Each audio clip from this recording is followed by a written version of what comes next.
Hello, I saw your question on the discussion board. You're given polar coordinates 5, 80 degrees, and you want to find the rectangular coordinates. So I made a picture here, angle and standard position.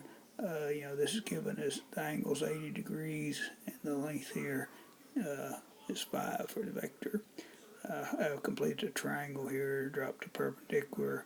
You want to find x and y, so we've got a right triangle, so you want to use sine and cosine.